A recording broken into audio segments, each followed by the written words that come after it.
Welcome, everyone. I'm Tom Merritt, editor from CNET.com. This is our last panel of the day on this track. Blogs, mashups, social media, wikis, and RSS as mass media. Title's kind of a mashup itself. But the subtitle, Blog Movements as Agents of Change, sort of gives us a little more focus. I was going to do a sort of a 30-minute retrospective of content from poetry to the present, but since it's the end of the day, I think we'll keep it a little short. We'll start with the introductions of the panel here, starting right here and going all the way down to the end. Each person just give your name, title, and if you want a brief explanation of what your company does. My name is David Hyman. I'm the founder and CEO of a company called Mog. I'll keep the explanation down to about a half hour. Is that cool? Sounds good, yeah. Mog is a new social network for music lovers. It's the first website since the original Napster that lets you see the contents of your friend's hard drive and music collection. Mog leverages a new application we developed called Mogomatic that scans your hard drive, figures out what music you have, and spews it out onto your own Mog page, where your friends can go and see your collection, the last songs you played, the top songs this week. And essentially we created a platform for taste exchange. We believe that the best way to discover music is through trusted voices. Great. I'm Howard Vishanti. I'm the founder and president of Umbria. We are a market research company collecting information from blogs, message boards, really anywhere that there's an opinion or perception out there on the internet. We gather it up, analyze it, and I provide market research about the people, products, ideas, entertainment, concepts, companies that are being discussed in the market. My name is Tom Drace. I'm founder and CEO of Gather at Gather.com. Gather is really a MySpace for an engaged, informed adult demo. We have members that are typically late 20s to late 50s, many coming out of work we do in public radio with a strategic partner in the public radio space. And we've got about 80,000 publishers, about 500,000 weekly readers on the site today. Hi, my name is Larry Moynihan. I'm from Fido. Fido does RSS, analytics management, and advertising. My name is Chase Garland. I'm the founder and CEO of Pixie Corporation. Pixie is a media search platform that puts other websites in the photo and video search engine business. We go out and we syndicate and create photo and video search engines for anybody. My name is Mike Brown. I'm an investor with a venture capital firm called Partech. We're based in San Francisco, and we're very active in investing in Europe and in Israel in software, internet, and communications technologies, mostly very early stage companies, seed, Series A kinds of stuff.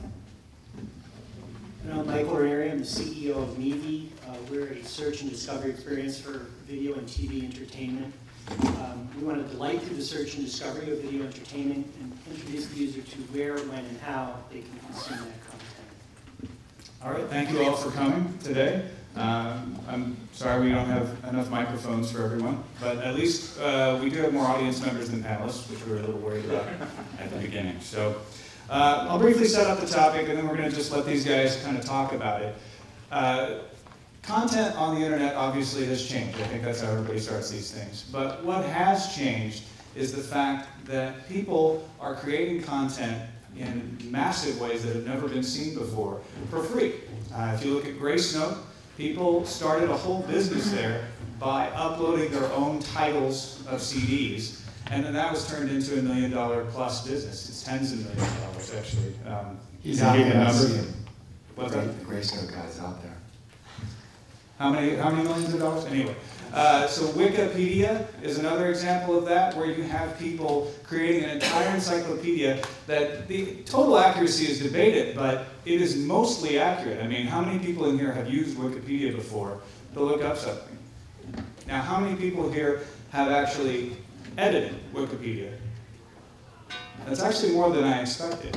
But there are lots of people out there who have done it. And what's happening here is you've got people, if they're into ice weasels and they read the ice weasel entry of Wikipedia and they want to change, the mating habits of the ice weasel entry, they can do it. They don't get paid, but they can do it. And the reason they do it is a passion for a topic.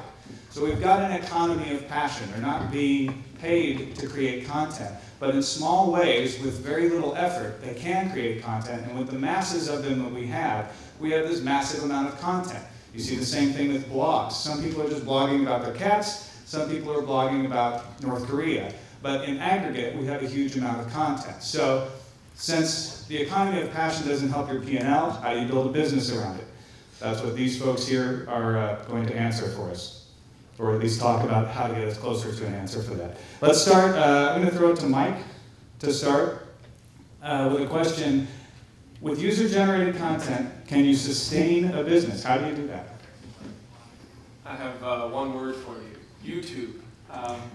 Seriously, yeah, you can build big businesses on user-generated content. I think the best or easiest way to do that is if you have a site or a community where you can break people down into little micro-communities.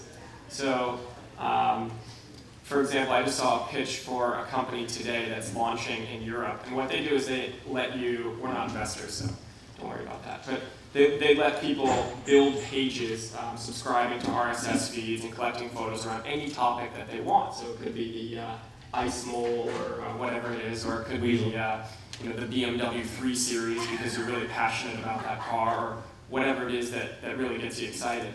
So all of a sudden, when people sign up for content and sort of self-identify themselves into a community targeted around a specific topic, you know something very interesting about them. And when you know something those kinds of things about them, you can provide targeted advertising to them, and you can make money doing that in theory. I just wanted to add something. I would actually argue the opposite. I'm not sure these are necessarily successful businesses. These are businesses that create a large audience with a lot of people spending a lot of time there. But MySpace, YouTube, look at both of these, are not, as we know them today, profitable companies. I'd argue that the advertisers are going to follow the audience. I mean, if you look at the reach of a MySpace compared to traditional media companies like the New York Times, CNN.com, AOL.com, MySpace has twice the average daily reach that those companies do, and about 10 times the usage. And I think that advertisers need to reach their audiences, so they're going to go where the audiences are. I hate to do it, but I'm going to agree with the venture capitalists and say I think Mike was right, that if you can segment your audience and make it valuable, advertisers will come there as long as the content is of reasonable quality and not going to do brand damage. So we've just had good brands coming onto the site for the first time, like Starbucks and Volvo, which I think shows a tipping point for high-end brands that are beginning to want to put user expense. Now, do you have something you want to add there? Well, I mean, I'm not sure YouTube is the best example because I don't think it's user-generated content. People are uploading content that somebody else created. Not entirely, but sure. There's a large portion of it. Probably majority of it. But clearly, user-generated content, I think it comes down to what is a user. Is a user as good of a content creator as somebody else, as somebody who works for the New York Times? And obviously there's gradations of quality. But for somebody who has a passion on a specific subject, they can never get enough of it. You can subscribe to every magazine if you're a car freak, but that's still not enough to satisfy your hunger. So user-generated content with filters can provide somebody with not just content, but a platform and a community and a place for an exchange of ideas that, yes, advertisers clearly want to reach. So how do we do that? I mean, I think everybody has agreed here that user-generated content can build a large audience. But what Chase pointed out was, how do you sell that? How do you turn that into the monetization that you guys are talking about? I actually would say we need to think about sort of segmenting the space of when you talk about building a business in this. It's really, you can almost think of it as sort of the aggregators of sorts, and then you can have the actual users or the actual publishers, should we say. And it sounds like Connor really asking that question, can the individual actually build a business around that? We spend a lot of time looking at things like the blogosphere and identifying influencers. These are the people that have the big brands out there that are read. And consistently, when I engage or talk with most of these influencers, while some of them are household names today, they're really not necessarily making business out of it. There's certainly a handful of people that ultimately get employed with larger publishing organizations as a result of their name recognition and their following. But as far as generating advertising, for example, from their blog, most people are very high-profile users. There's really a small handful of people that are making any kind of significant money out there individually.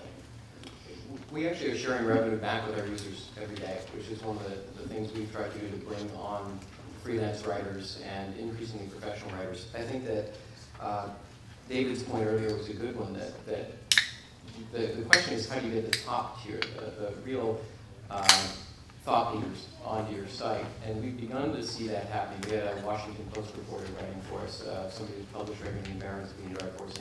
And that's happening as they're starting to earn early revenue, $500–600 a month.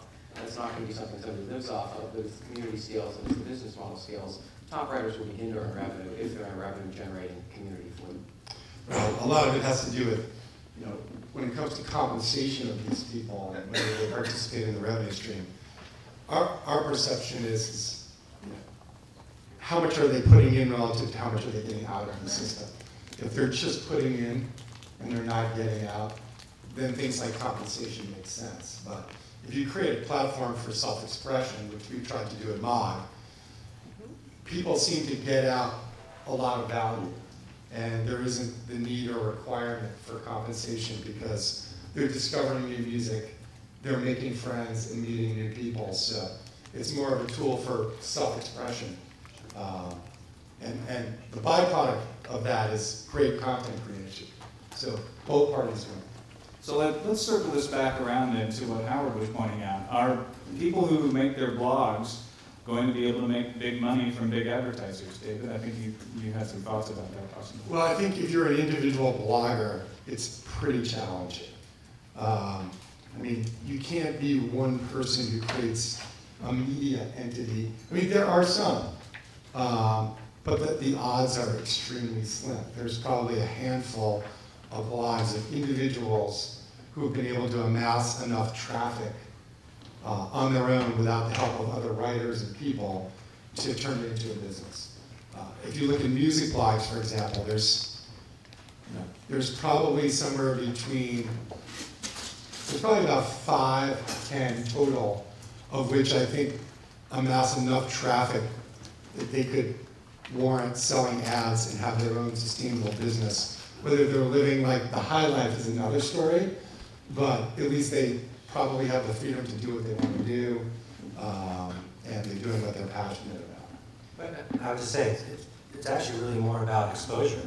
That's the great value that you're seeing being created for these bloggers. My wife is actually a successful entertainment celebrity blogger. She just got a book deal out of working on her blog for the last year. So she may never generate a ton of ad revenue, but what it's done is it's given her a platform to now expose her unique ideas or content or whatever it may be to a much broader audience that she never had access to before.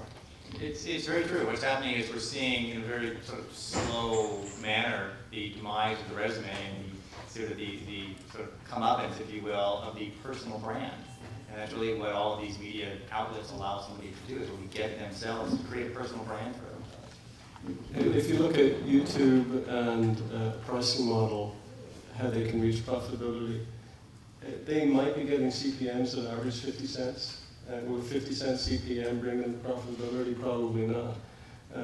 If you allow the brand to get involved in the conversation, as you mentioned, the bigger brands on Gather, and you build more involved campaigns where there is more influence, I think that's the type of activity that can generate real revenue. The way I look at blogging, at least in our space, we look at it more as a marketing initiative, engaging in people's passions about a topic, and then putting the context of our tool, Media.com, in the context of that conversation that's going on. And then what you end up getting is pretty monetizable traffic because it's targetable not only by zip code and demographics like normal, but a lot of psychographics, what content they're interested in, or if they build a profile on our site, you can get pretty high CPMs for demographic, psychographic, and geographic targeting for that inventory. So it's almost a traffic trap to be able to get people to engage in a particular topic and then put your product in context to get traffic to the place where the transactions actually happen. I guess in the end, I think it's probably going to work just like the marketplace that it is. There will be some people who are very successful and make a lot of money. There will probably be a broader group of people that make a living, and there will probably be a huge number of people that try and don't make anything at all. Is anybody going to make garage sale type money on this sort of adventure? Because I've seen a lot of proposals out there that say, we'll handle the ads for you. And it's almost like Link Exchange back in 1995. You know, you put up a space, we'll sell it for you, and then we'll kick it back to you. That's the Google AdSense model. Is anybody going to be able to really pay for their internet connection even on the lower end? And is there a business to be built supplying those people? We've got that. I mean, we've got thousands of people that are earning $10 to $20 a month already. Yeah, I concur. $10 to $20 a month, something like that. Sure. Buys Barnes & Noble books or Alma steaks, or it's the hobbyists who are publishing once or twice a week, and they're gonna get nice gift cards occasionally. But to David's earlier point, I mean, are these people, what's their motivation? Is it that they're getting their internet bill covered, or is it? That's an idea. They're getting the Barnes & Noble books that they're then writing about for free. But I mean, they're really connecting with other people that they want to build connections with. They're exploring politics or food or wine or travel, the things that they love to do with the people that they like to do them. Tom, I don't know if you've seen, there are a couple of sites that are trying to kind of turn the blog ad model upside down and actually letting bloggers kind of pick their advertisements. It's almost like you can go to a site, I think WordBlog is one of them, and an advertiser will say, hey, listen, I'm going to put $100,000 up for a campaign, and each time someone clicks on it, I'm going to pay them X cents or a buck. And then that account will just be good until it runs out of money because the campaign is seeing its way through. And I think as a blogger, you may be kind of small time, you have your friends that read your blog, but you intimately know your audience, and you know your audience better than any external or third-party network knows your audience. And in some cases, I may write about the Yankees or something, but in fact, my audience happens to be very sort of politically astute or care about things that aren't necessarily related to baseball. So when I choose my advertisement, a baseball advertisement may not be as good as one that's more related to my demographic. But if I'm just using pure contextual-based advertising, like most ad networks might do, I may lose something in terms of being able to build that garage sale business. But that's the one I was thinking of actually that you mentioned. And the difference also there is it's not just click-through based, right? It's exposure based. We want to reach the people who like teams that buy their championships, like the Yankees. Let's move on to RSS. How is RSS changing the way people consume and monetize media? I know, Louis, you wanted to weigh in on this, and Michael Ranieri also. Yeah, there are two completely different questions, of course. Monetizing RSS media, just like we discussed, monetizing blog media for the last 15 minutes. We pretty much boiled it down to contextual targeting and behavioral targeting. I think there is a new media advertising model where the brand does get engaged, and we haven't quite flushed that out yet in the market, but we're actively engaged in it. So that's a bit of a tougher question. As far as how is RSS changing the way people consume content, I think that's a bit more obvious. It looks like RSS is going to predominantly live in the browser. Internet Explorer 7 coming out last week. And that ultimately is changing the way how people access RSS and use RSS without even knowing it. So we do expect RSS adoption to go through the roof in the next 3 to 6 months. Michael Ranieri, and then we'll get to you. I think there's an opportunity to see more and more of it where people are using RSS to personalize RSS feeds, creating, at least in the Mevi.com example, a profile of user-defined categories, keywords, and attributes. And our engine goes out and finds specific content that matches those attributes. And then that feed can be subscribed to a blog, subscribed to a feed aggregator, and even a little widget where if you wanted to plug it in your MySpace, the content that we find based on that profile gets pulled. What that gives advertisers the opportunity to do is not only target geography and demographics, because a lot of people have that information, but the specific keywords, the fact that they like bicycling or shards or any of their activities that they're interested in addition to the content. And it can get a higher CPM, and we're finding that to be true. I think RSS is a terrible branding marketing problem, where most people have no idea what it is or how to use it. On Mog, everybody's Mog page and all the data on everybody's Mog page, we automatically turn into an RSS feed. But the number of people who actually use it is staggeringly low. And statistics I've heard for global RSS usage is terribly low. I mean, it got to the point where, on Mog, we signed up 100 artists who essentially have their own Mog pages where you can go and see what's on their iPod in real time, see the last songs they played. All this data is available as an RSS, but nobody was taking it. So we actually just put a subscribe button on each page where you can get an email subscription where every time they write a post, you get an email notification. And the number of people using that relative to the RSS feeds is incredibly higher. So I think it's unfortunate because it's really powerful. Maybe it's because it's an open standard and nobody really owns it and nobody's really done anything to explain the value to the average consumer. Well, I think you hit it on the branding problem too. RSS, if you say RSS to most people, they don't know what it means. But if you say a feed or if you use the word subscribe to headlines, they get it. And Louis, you brought up the point too that IE7 now out completes the triumvirate. Opera, Firefox, and Internet Explorer all have built-in RSS reading capability. How is that going to change it, or do you think it will? Absolutely. The IE7 landing page will take a Fido or a FeedBurner subscription page, get rid of it and replace it with its own, and the simple call to action is an orange button that says subscribe. There's no geekiness, there's no explanation needed, which is exactly what we needed. And I do hear people all the time saying RSS adoption is still too low and it's not there yet, we're waiting for the killer app. The killer app has been here for a while. We've just been waiting for the killer app to catch up, and that's the browser. So I just said that I agree with that, except that the challenge is that the implementation isn't that good. I've actually seen some of this Vista RSS, and it just doesn't look very good. It's not particularly useful in terms of how you access it from a consumer standpoint. I mean, MyYahoo is the closest thing to an RSS success story. I think you're going to see MyYahoo gain greater prominence in the future. I think you're also going to see a trend towards media RSS aggregator. There's so much content out there on the web, and you kind of keep track of all this media that's making its way there. All of the above? So everything. Michael, did you have something else? Or? No? Okay. Let's talk about mashups, because it goes along with this topic, and it's in the title, so I'm sort of contractually obligated.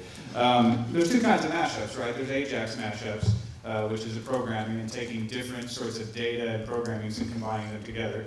And then there's music mashups, which are taking music, two different songs, and mashing them up. I assume what we want to talk about more here is the programming aspect, taking data and mining it, putting it into a program. But it's not really that much different. It's finding a perspective on two different pieces of content, figuring out how to make them work together to come up with something totally new. So who wants to jump in? Howard? I think you wanted to talk a little bit about mashups. They're very cool, but are they useful? Well, I think that what they're actually doing is creating fear in the hearts and minds of most companies today. We've seen a number of examples out there where a company, for example, Chevy, I don't know if everybody's familiar with this, they created a sort of an environment where they were encouraging mashups around the Chevy Tahoe. And they would put out some music, they put out some video clip, and you were encouraged to effectively make your own commercial. And it really created a number of problems for Chevy, actually, because what happened is people were creating these mashups, basically saying that the Chevy Tahoe was responsible for global warming, the war in Iraq, right, the oil crisis, everything that you can imagine in the world. And so those are the ones that ended up on YouTube. Those are the ones that actually ended up getting seen. And so what happens is the mashups is just an even more compelling way for people to effectively take control of brands. What we're seeing is effectively democratization of brands. And mashups are one way in which it's a very, very powerful way to catch people's eyes. There's great distribution out there now. There's great searching capabilities on sort of mashups in whatever format. And they're having an enormous impact on brands. I think another really good example is, I don't know if people are familiar with Snakes on a Plane, that movie. Well, it's kind of... How many people saw it? You can go ahead and raise your hand. Well, this was a movie that actually came out, or it was supposed to come out. And basically it was this, the title says it all, so what's going on. And what's his name was in it? Samuel Jackson. Yeah, Samuel Jackson. So right away in sort of social media, it kind of moved from Snakes on a Plane to Snakes on an MF plane. And what happened is everybody started creating their own commercials for this movie. It hadn't even come out yet. And what actually ended up happening is that the producers actually saw all of this user-generated content in the forms of mashups and whatnot, and they actually changed the ending. It was a sort of mild, kind of movie of sorts. They saw all the content that was being generated out there. They ended up throwing in a lot more language, gratuitous sex, more violence, and they kind of upped the rating of the thing based upon all of this user-generated content. So these things actually have an enormous impact on brands today. I mean, there's a book. Didn't they know that sex and more violence would have worked all at once? Some things don't change. So, I mean, there's a book, Brand Hijack. If you allow your community to hijack your brand, you got to give them latitude to do what they want with it. Great example is the way Red Bull launched by dumping empty Red Bull cans in the bars of very high-end nightclubs. And then the brand grew from there. I think you're going to see more of that, where people release things, see how the community reacts, and then change, like in the example of that movie. It'd be pretty interesting to see. I think it's interesting, Tom. We've been talking about mashups for, probably well over a year now, but most of us would be hard-pressed to name a technology mashup that didn't involve Google Maps and something else. It's Google Maps and what is the mashup. And I think what has become far more prevalent, and in my mind, much more significant in the media space, is the simple ability to rip content off of one site and post it on another. So grab a video on YouTube and throw it onto, well, you used to be able to do it on your MySpace page. MySpace obviously began to restrict that, and now they're getting friendlier. But I mean, it is the ability to take content that's posted one place and serve it anywhere. And that's almost an early form of mashup, where it's content hosted one place, served another. But I think it's had a much more dramatic impact because it allows the content creator to be seen on a far, far broader set of spaces. I'm sorry, Mike didn't just pitching the long table. There's a company that is presenting here. I think it's pretty cool. Again, we're not an investor, called Beaker. And they're a mobile video company, and they have a pretty interesting idea for a mashup, which I like a lot, which is, as location-based services kind of become more reality, which maybe someday they will on cell phones, where, if you take a photo or a video on your phone, and you can then mash that up, or it kind of happens automatically, so none of us have to actually do it with, say, an event database. Because, there are all these event calendars in the cloud that say, for example, the World Series is happening right now, so thousands of people could be taking photos on their cell phone at the World Series and upload them. And if you knew that photo or video was taken at Detroit Stadium, and you knew between the hours of 7 p.m. and 9 p.m. that the World Series was being played at Detroit Stadium, you would know that photo was at the World Series. So it gives you new ways to track other people's information or catalog your own, because you're merging different data sources in innovative ways. So I think we're just at the beginning of mashups, and the Google Map and the YouTube ones, those are all terrific examples in the way that brands are using it. But I think there's a lot more room to go yet in terms of what people are going to do. Just, if I can just insert one quick example of that technology, sorry, but it's one of my more favorite kind of mashup sites, and that basically involves all of these combinations of all these capabilities. Basically, Google Maps, photos that people take of celebrities on basically seeing them at Whole Foods, at a bar, wherever it might be, and then immediately posting it onto the Google Map. So you have these swarms of people. John Cusack is in Whole Foods, and you get this swarm of people sort of going immediately to that location. But it's a very good example of how these different technologies kind of get munched together very quickly. Yeah, really bad one I saw last week was Starbucks with Google Maps. But the reality is you need the address So you could zoom in and out and see little icons of where they were. And I couldn't figure out how to, like, what the actual address was. So I went to Starbucks, and they just had a Starbucks locator. You type in the address, and it gave you the actual address of the closest place, and that seemed to work much better. But as far as MOG is concerned, you know, we deal with this every day. There's people that want to modify MOG. We give them a lot of flexibility, and we ask ourselves every day, what's the breaking point? Where do we lose kind of the brand integrity? And you know, the only place I've drawn the line so far is people modifying our logo. You know, they can change the color, but they can't change the shape. Everything else on MOG they can customize and skin.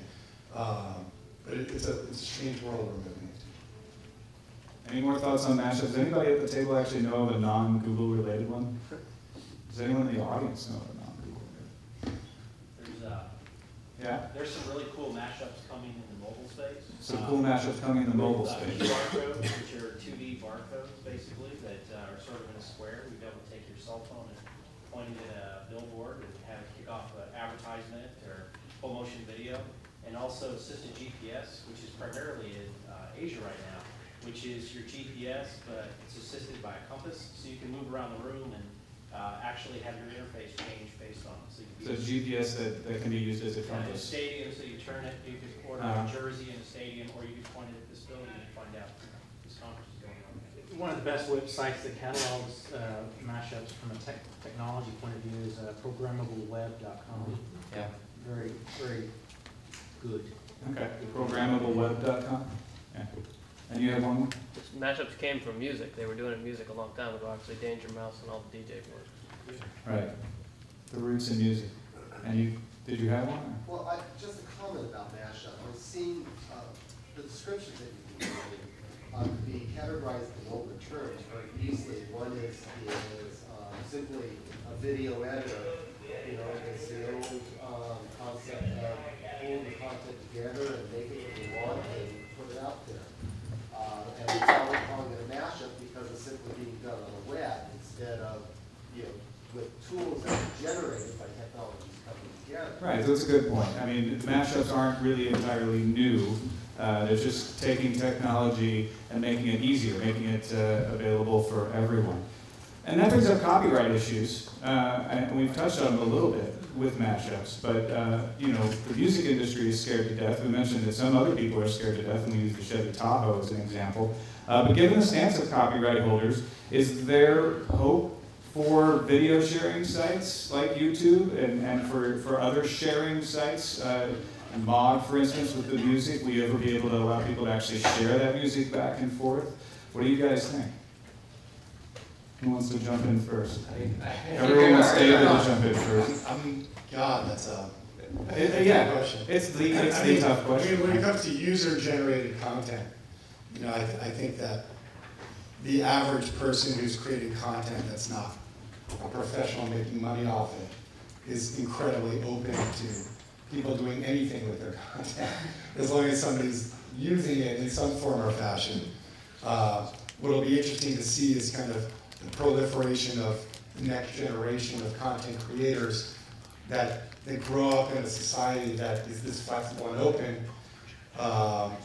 where some of these people, when they do become, you know, the next Radiohead, but they're even more open and flexible to the world of user-generated participation, what kind of content is going to come out of it? I think the Danger Mouse example, you know, was a great first example. But you know, the Beastie Boys were doing this, and hip hop was doing this a long time ago. They were just limited to, I think, 5 seconds before they had to pay a fee. Right. So I think as users start doing this more and more, they're going to start pushing the boundaries of what's actually allowed and when a copyright holder has to be compensated in order to create something new and unique, something that existed. Tom, I think it's all about alternative business model creation, and that the music industry was unbelievably slow to recognize that their customer preferences and customer buying habits or customer consumption habits had changed. They were buying when they were downloading music, and therefore was slow to create a model that supported what their customers wanted. I think that we're seeing television move a little bit more quickly. So YouTube has started to cut deals where they're sharing ad revenue back with copyright holders, and they're aggressively cutting those deals to avoid the lawsuits that will come otherwise. But I think that these content owners are recognizing that the old models are slowly fading. Network television audiences are getting smaller.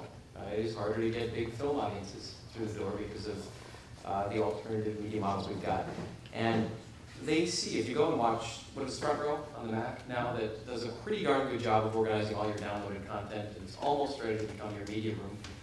As soon as they take a next step and it plugs into your television a little bit more easily, there are going to be a lot of folks that are shutting off the cable network, that are shutting off DirecTV, and they have nothing but an IP connection to their computer.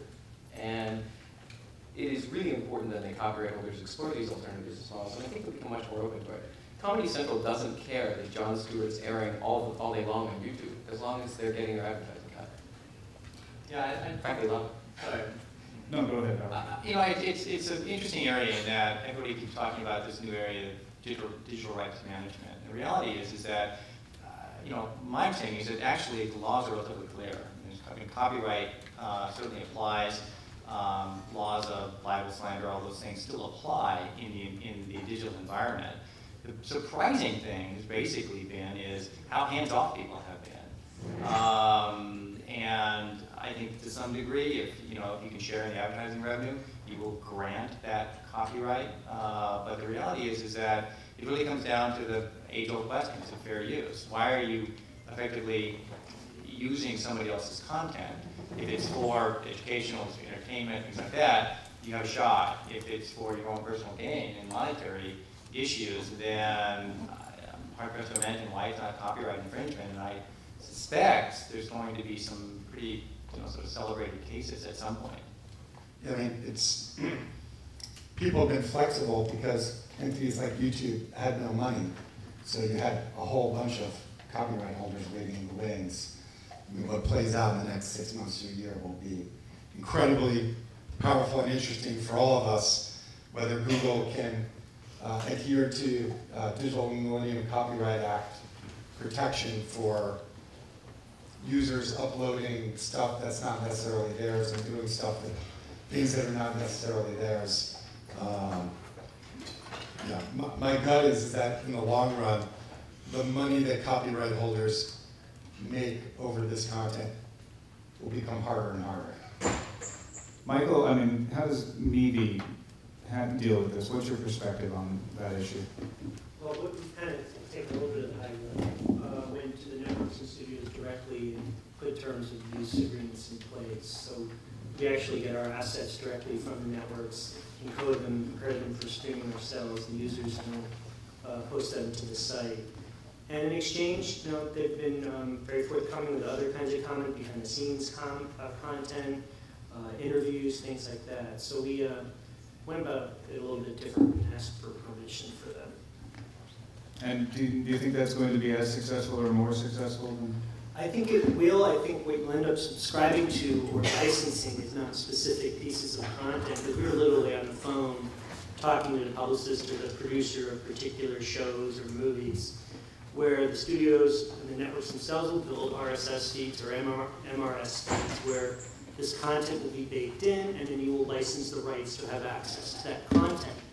And we've started cutting some of those deals where we can pull that content in, and there's a revenue share model. So I think that's how it will go. And you even see YouTube doing some of this, where they're licensing whole libraries of content that cover a whole swath of content to keep them out of trouble. What's interesting, though, is how much loss of control there is. I mean, when you think about the age of the CD and how much control the labels had, right? Now with iTunes, they were pushed into kind of a new world where they're selling singles, and the music industry is dying, right? And pretty soon YouTube is going to push content creators into sharing revenue for the ads that served at the beginning. Does that make up for all the lost revenue that the content creators used to have from the control that they had? I don't think it does. So I think it's going to be a very different kind of world for people who are in the business of creating content. Chase, did you have something? No, I just got a curious question. I would like to know how much content will be left on YouTube if you removed all the copyrighted material on that. There'd be the talking cats. You'd have the talking cat, so. You have the code models, right? Right. So if you remove all of it, then essentially YouTube and Google is really about, it's an application play. They're trying to be kind of the gateway to delivering a media to end users, and user-generated stuff has been, the tool to build this large audience, kind of artificially, I think. So let's get back to talking a little bit more about social content and the non-copyright. Well, it's all copyrighted, right? But the stuff that people are more willing to share. Chase, I know you wanted to talk about the long-term view. But where is all this going with social content? Am I surprising you? No, you're not. I think it's like any other form of content. There is just so much, there's such an incredible amount of content on the web. Take a look at digital cable. There's 500 channels, but there's never anything for me to watch at night. It's unbelievable. And it's only 10,000x exacerbated by the web. So the question really comes down to who's going to become kind of the gateway to managing all of this massive amount of media where people can come in and all the information that's interesting to them is kind of aggregated for them. So I think over time, we start moving away from this model of people spending time on the web looking for material and moving more towards a model where people are actually spending less time looking for stuff and more time actually consuming the stuff that's been automatically aggregated for them.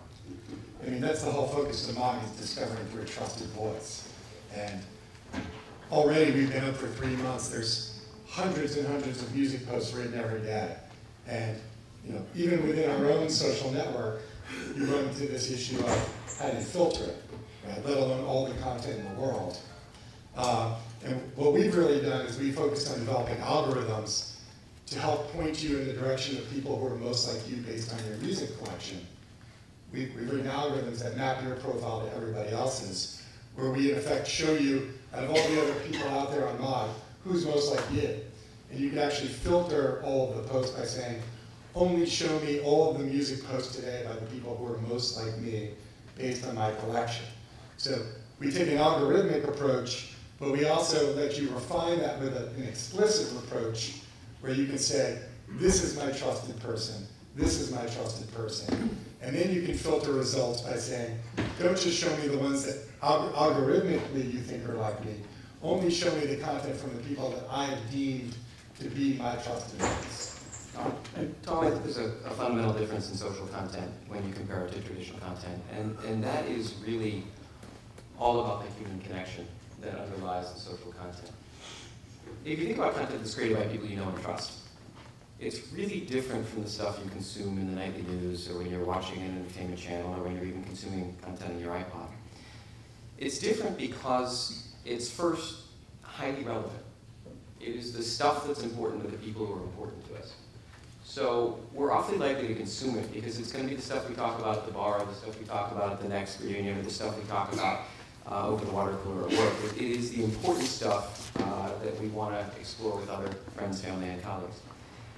And the second thing is, and this is, to me, the ironic part, because everybody always talks about the trust in media brands, but increasingly social content is more trusted because we know the source.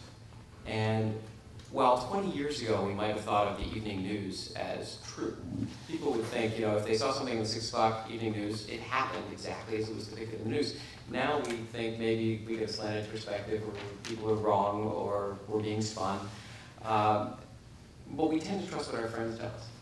And if you've seen something on the news and you remark about it at the office, and one of your friends says, no, that's not how it happened, you're more likely to believe your friend than what you heard at 6 o'clock. So I think this relevance and this trust are very different aspects of social content, and that's one of the reasons we've seen social content begin to online surpass traditional content in many places. Yeah. I mean, we asked the average person how they got turned on to the last 10 CDs or digital downloads they bought. More than Clear Channel or MTV. It's your friends that turned you on. Right? It's real people and real trusted voices. I mean, an analogy that I use all the time is, I don't know how many of you out there have a TiVo? Right? How many of you use the recommendations that they give for TV shows? Right, nobody. Because it's a recommendation coming from a brand versus a person. Everybody I know would rather have a service in their TiVo where you can see, what did all my friends watch this week? What's on their season pass? And what did my other trusted voices watch this week? A trusted voice being a person. What did Jon Stewart watch this week on his TiVo? What's on his season pass? What's on Charlie Rose's TiVo? These are real people, real trusted voices, much more powerful than any brand could really be. Although part of that is the recommendation engine too, right? I mean, the Netflix recommendation engine seems to work fairly well, at least compared to the TiVo recommendation engine, which is Netflix just horrible. put out $1 million contest basically Right. claiming that theirs doesn't work. I've had to go in and explicitly rate things to try to improve it. But I was alive for 35 years before Netflix came out. I saw a lot of movies. I see movies on TV and in the theater.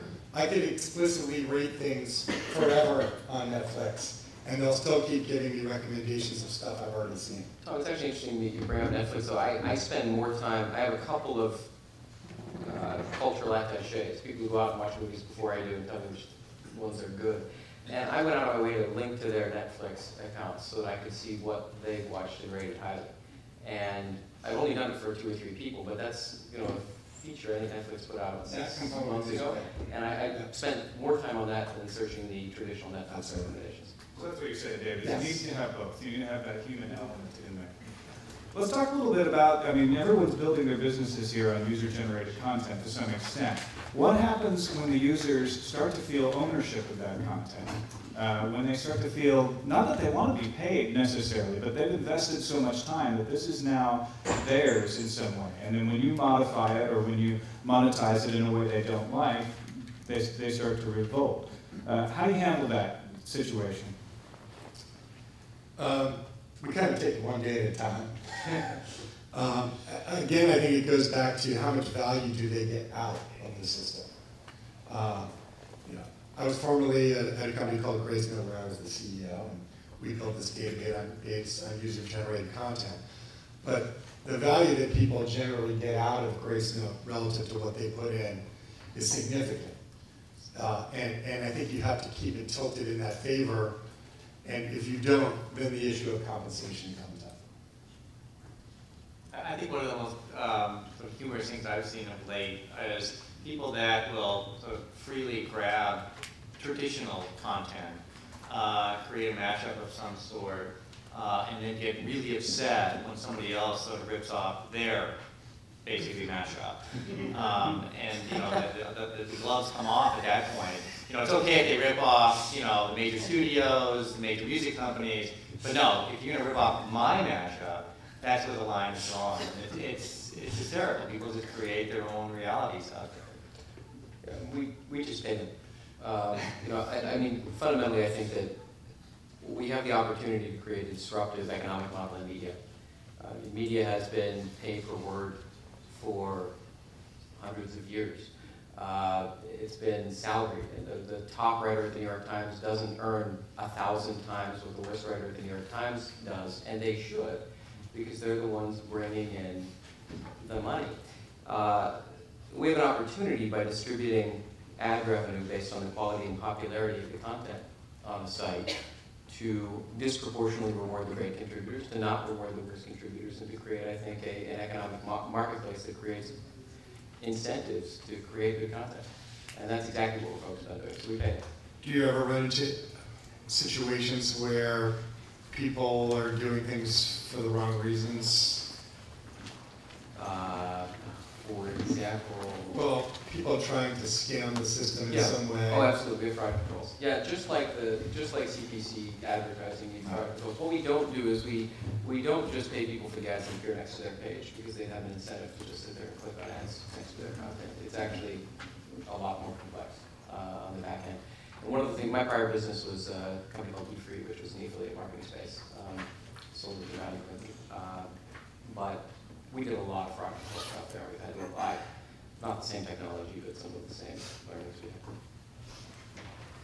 Well, we've got about 10 minutes left, so you need to take off. Okay, plane to catch, so apologize as our panel grows shorter. I don't know if we can slide the mics down now so that everybody has one.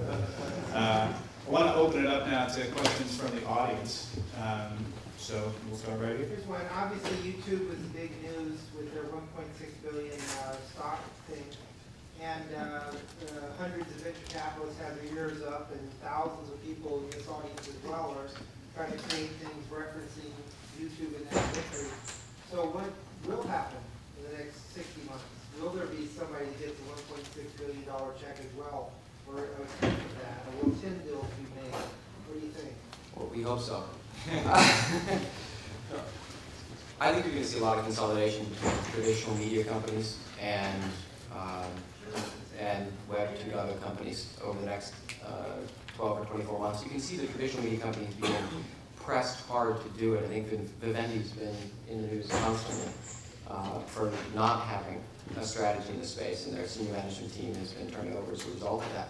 So I think that you'll see a lot of traditional media companies basically recognizing that they haven't been playing in the space successfully and they need to enter, and so they're going to probably try to roll up some of the more successful next-year players. I was going to say, I would just add that, I mean, it's set the bar, but it's set the bar in the sense that it's an artificial success story. So you might now see other companies trying to copy the success of that, but again, these guys haven't even originally figured out what the business model for success there is. So you might see a host of new issues kind of coming down the pipe next year. You mean just build a business and sell it to Google isn't the business model? Mike? I think it's an outlier, but it's interesting. They're a smart company, and with their stock, with the currency that it has right now, there was Google ads on YouTube, so they understand what the CPM of a YouTube user is. So if you do the math, if there's that many impressions on YouTube, and they're only getting 20% of the impressions, but if they own the property, they get 100%, you're looking at $700 million a year in ad revenue. That's a 2-year payback for $1.65 billion. So I don't know how crazy that deal can sound all that crazy if you kind of take a look at it from an advertising and CPM and impression. I think that one of the things that has been really interesting is that all of a sudden eyeballs are in vogue again. We certainly saw a rush towards eyeballs that were sort of, propelling the last bubble, and then all of a sudden that burst, and everybody says, oh, of course, this had to blow up. It was all eyeballs based. There was no value in that. It was all ad based. And either basically there was value back then, and that the correction was perhaps premature. Maybe technologies weren't ready yet.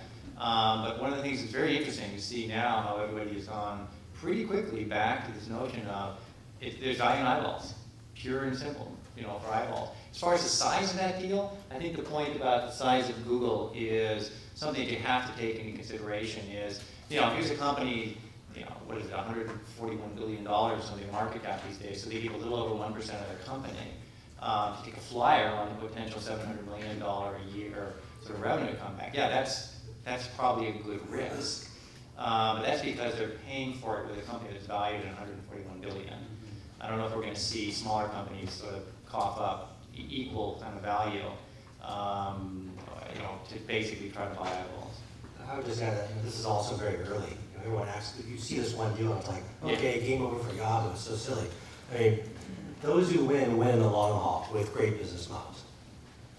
Back here in the lecture. A question along this line of YouTube and Google in terms of their money back on the advertising. What are some of the statistics of the people paying for the advertising to Google? Are they getting a return on their conversion rates?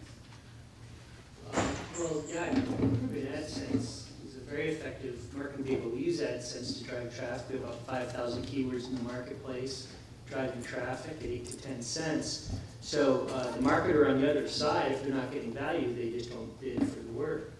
And if you have it on YouTube alone enough time, I heard it's about $12 CPM. That's what the overall set of keywords and the values of were based on actual click-through. So if you run it, you have a little experiment, and you could see the traffic that they were getting from it, and that marketers were paying it. And then you just do the numbers from there. So it becomes a win-win for everybody. Mostly for Google. But yeah, marketers still get the same value. Although I think YouTube might lose a little bit of the cachet, right? Because content owners, back to the content question, were very forthcoming licensing content to YouTube because the content owners feel like they control YouTube. They're a small entity. Well, now Google has it. will people be so forthcoming in licensing contracts or licensing content now that there might be a different price tag on it because now Google owns it? So I think the model is going to be interesting. It's also changing that the eyeballs are now audio-video eyeballs, not CPC eyeballs, or the model is changing. We haven't figured out how to monetize YouTube correctly yet, so the jury's out on that. All right, more questions at the back here? Chase was talking earlier about who's going to become the gateway to social media. Isn't Google already starting to play that role? If I want to listen to a podcast on ice ferrets, ice weasels, and I Google ice weasels podcast, I'm going to find the top-ranked ice weasels podcast fairly quickly, am I not? Yeah, and everyone's playing that role, right? So everyone's battling for that. You've got, Yahoo, everyone's battling to be, MSN, you can go down the list. Interesting companies like NetVibes, you've probably heard of some of them, where they let users customize all their favorite stuff on the web. I mean, everyone's battling for that, because ultimately that's what it's about. It's about how you keep track of this massive amount, this entirely new medium, and all this content. So I see it as a war. We're kind of in the early stages of it. Well, to directly address these, they have a bigger horizontal search problem to solve. Try something more generic. I like to use the example Lost. Lost, the television show, Lost, or any more generic term where if it's a title of a show or a title of a movie, it should pop up and be the top result. But it can't because you have to satisfy a bigger set of use cases. So what will evolve is more vertical search engines that specialize in specific areas like movies or TV and entertainment, which is kind of why we're playing in this space. And you can provide a much more relevant result because you can add some intelligence around, well, Lost is a television show, so it should have a heavier weighting. Or Jennifer Aniston, very popular actor, you probably meant Friends, and from there the algorithm can get smart and provide the results in order. I mean, I also would throw a shout out to just brand and user interface, which are a little bit inexplicable to some degree, right? It's like Google Video's been around, but it got killed by YouTube in terms of popularity. Why is that? Well, I mean, I don't have any data for you, but my sense is it's because when people think video on the internet, they think YouTube. They get kind of this connection to the brand. There's potentially kind of a lifestyle or an edge to it to which they associate. And I think that is difficult for the large companies to be all things to all people in that way. So even though they might be able to technically provide that functionality, there's something beyond it in just terms of connecting with the brand that is important. Yeah, I guess my point with the question isn't so much that whether Google does it or somebody else does it, it's that the generation that's seeking this media is seeking the media. We're learning how to search for the media that we want to consume, rather than having an NBC or any other kind of 21st century gateway telling us what we should be watching or what we should be listening. My mum knows how to search on Google and find video. She lives in country Queensland in Australia. She's 60. She knows how to find stuff that she wants to watch using, Google or whatever her search engine is of choice. I actually think it's an interesting question to raise because I think we are switching from algorithmically driven content identification methods to community driven. So we're switching in some modes from search to things like Dig, where you look at community going out and finding interesting content, and it's almost the wisdom of crowds being applied. So we are seeing other players come up with new methods for identifying content and trying to be in the same space. All right, we're going to take one last question here. Okay, as a general thought, I had a conversation with the head of product management for AdSense, and one of the questions that was coming up and where they're trying to go through has to do with the concept of how long someone stays on an image and the number of times a person may get that image, in other words, the iterations for an ad. And they're looking at how to do an algorithm in order to add a new sense to AdSense. I'd like your feedback on how you might see this affect the type of work that you're doing. Since video and mashups will create a much higher stickiness and higher ability for retention and iterations of ads. So adding the human element into the search results? I think that it's absolutely critical. I think that, yes, there's sites like Dig that'll create sort of a more societal sort of relevancy, if you will. But personally, I'm of a strong mindset that it has to be driven back down to the individual so that, you think about the technology today. Take AdSense as a good example. If I said let's say I was serving ads, for example, and I'm using AdSense. If I said on my blog 3 times, I hate Snickers, well, guess what kind of ad I'm going to see? I'm going to see a Snickers bar without any sense of whether I like it or I dislike it, no sense of my demographics. And I think it's imperative that as we face info glut leading to info famine, that relevancy is really where basically we're going to see the success. It's got to be driven, in my opinion, down to the individual and understanding what the likes and dislikes of that individual are. And to that point, I just flew down here, and before hopping on the airplane, I go into the magazine store and flipping through trashy magazines like GQ or Vanity Fair, those kinds of things. And I tell you, one of the reasons I flip through them is because I love to look at the ads, right? I mean, it's as much about reading the article on, the President of the United States as it is about seeing kind of what's in vogue. And, to the extent that you can actually make the advertising part of the content, I think that's ultimately where we're going. I don't know if some of you have seen like StumbleUpon, for example, similar to Dig, where it's kind of a combination of algorithms and social kind of selection. But their business model is the advertiser actually becomes part of the Stumble, becomes part of this collection of valuable content because they're able to so correctly kind of target the product to what the user is looking for. I think that's where things are kind of going. And there's also, there's some arguments been made that everything is moving towards the CPA model, right? So everything is ultimately about creating transactions. So it may not be about spending a lot of time on a site and looking at all the impressions. Everything, the beauty of the web is about accountability and enabling that end user to create a transaction, buy something, sign up for something. Yeah, but to counter that, what I'm seeing, particularly in television audience, has $60 billion of brand advertising. And actually it is more brand advertising, not CPA, but ads for impressions. Going back to Marketing 101, frequency and recency and continuity. So the same ads that are playing on television is the same ads you see in the magazines and newspapers, and it's the same assets that you see on a website. Take a look at the Charles Schwab campaign, the Dish Network campaign. They're all using interactive. As part of that, large amounts of brand dollars that were traditionally earmarked for television are moving into the internet, and particularly for video inventory. Except, I totally agree with that, except that you can now buy that Dish TV on the web, right? So Exactly. You can now perform that transaction. Yeah.